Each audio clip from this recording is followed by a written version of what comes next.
Hi, it's Garth Nix here. I'm in the Hotkey offices in London, answering some questions about Clariel and some of the other books as well. And the first question is from Andrew Hall. His Twitter handle's pewterwolf13, and he says, any tidbits about the next book? My next book that will be out is actually a collection of short stories called To Hold the Bridge, and the first story in that is a Old Kingdom novelette. It's a long short story called, funnily enough, To Hold the Bridge. The title of the collection comes from that first story.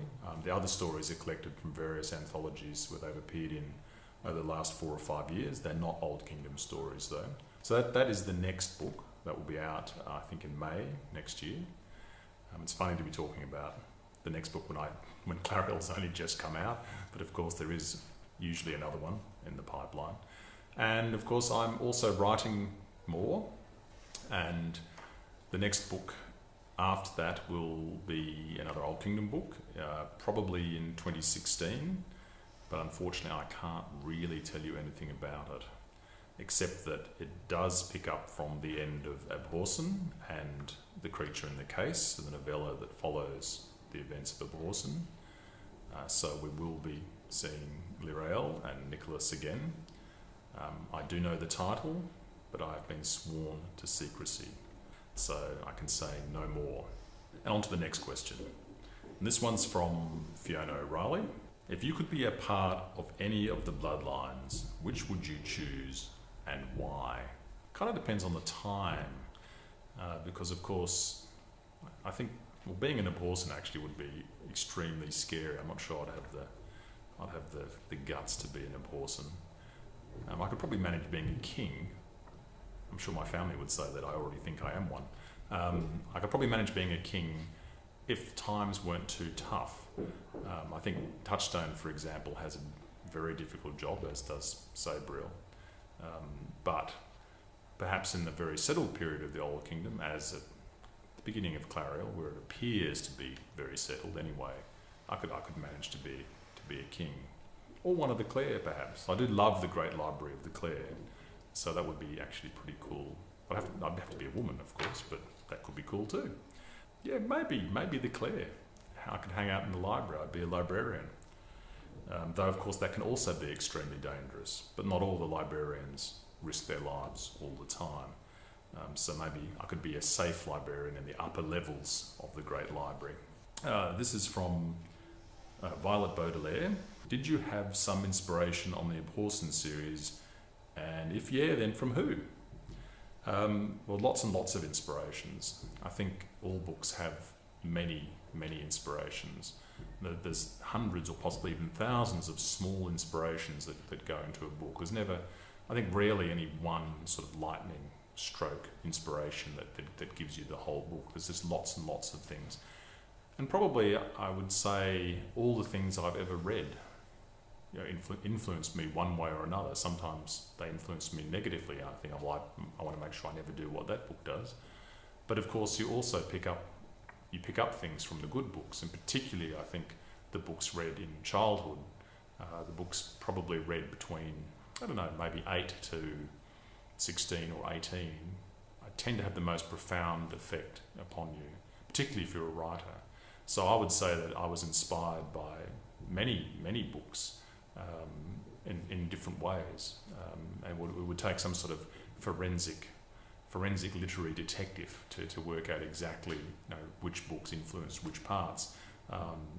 But they would include things like Tolkien, for example, and that may not seem obvious. I mean, I don't write about elves and dwarves and hobbits and so on, or have a Dark Lord on his dark throne.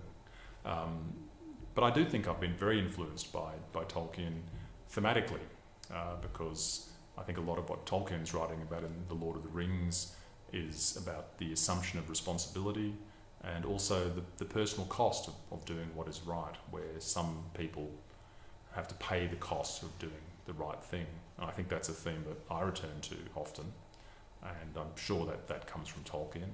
Other influences would include people like Susan Cooper, her books, Alan Garner, his books, Lloyd Alexander. There's so many. Almost any children's got Dana Wynne-Jones, an enormous influence. I think almost any children's classic from the 60s and 70s, particularly when mainly the 70s and the early 80s, I guess, when I was growing up, you could probably find some sort of inspiration to my own work. And that's the natural order of things, that writers inspire newer writers who then inspire more writers. But the trick is to be inspired by lots of them in lots of different ways, I think. So you make your own work. It's not all just drawn from one previous author. In Sabriel, I just wondered why Garth Nix, that's me, wrote an epilogue changing the fate of Sabriel, rather than just running the story to its conclusion within the usual chapter format.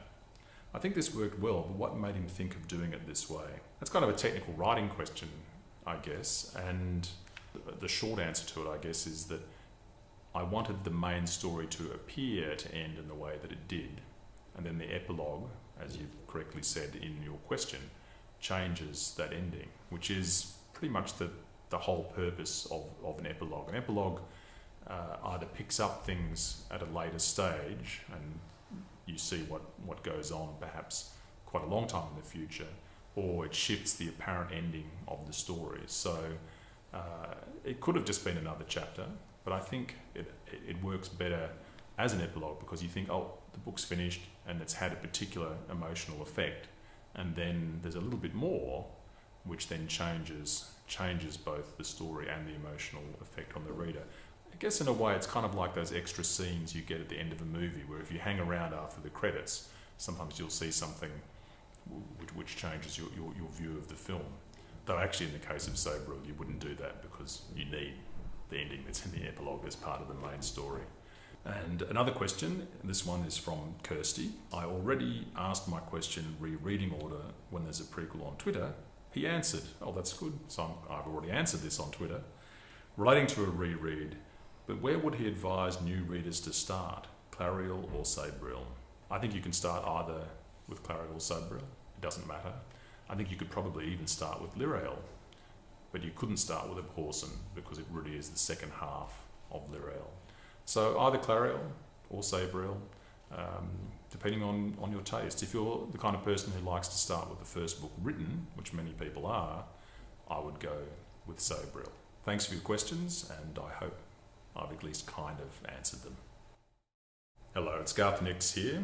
I'm going to read a little piece from Clariel, the new Old Kingdom book from Hotkey Books.